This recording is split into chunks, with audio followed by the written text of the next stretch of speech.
Welcome everyone to our Crafty Collaborations World Card Making Day event. I'm Stephanie Pletcher, you may know me as the Crafty Medic, and I'm coming to you from Vancouver, British Columbia.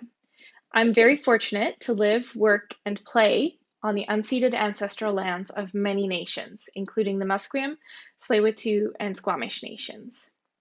As today is National Truth and Reconciliation Day here in Canada, I thought it only fitting to introduce our international friends to the history and importance of recognizing these ancestral territories. Today, we recognize the damage done by colonization and make attempts to move forward. We mourn the thousands of Indigenous children who were murdered attending residential schools, as well as supporting the survivors of those institutions. To those who are not familiar with residential schools, these were government and church-run facilities, not just here in Canada, but around the world, where children were taken from their families and raised by abusive colonizers who essentially strove to destroy the culture of the peoples whose land they had stolen. While here in Canada, the last residential school closed its doors in 1997, the lasting effects of decades of abuse and loss of culture reverberates through the generations and affects us all today. I encourage all of you to have a look and see whose land you utilize on a daily basis. For those of us living on colonized land, learn about the first peoples in your area, learn about their language, history, and culture. For others, primarily those in Western Europe, learn about the history of colonization and think about how we can prevent such atrocities in the future. I will be posting a link to a resource called Native Land, which is an interactive map showing the traditional territories of First Peoples around the world. There are great links to resources to learn about these nations, and I hope each of you takes some time to research this rich history as we move forward as a global family towards peace and respect for all. Moving on to our event today, you will find over the next 30 plus hours, we will be posting a new presentation every hour on the hour. Whether it's a faith, language, country, relationship, or hobby, each presenter will be sharing a little bit of culture with us. Not one of us is boring or normal or average.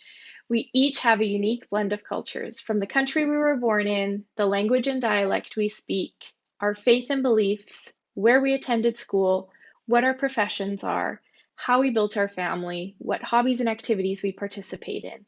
All of these pieces connect to create a unique experience that is our personal culture.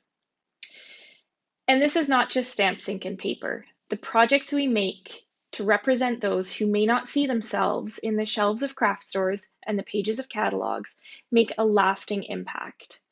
Over the years of promoting hashtag stamping diversity, I've had people tell me their stories, and I wanted to share a couple examples of the importance with you.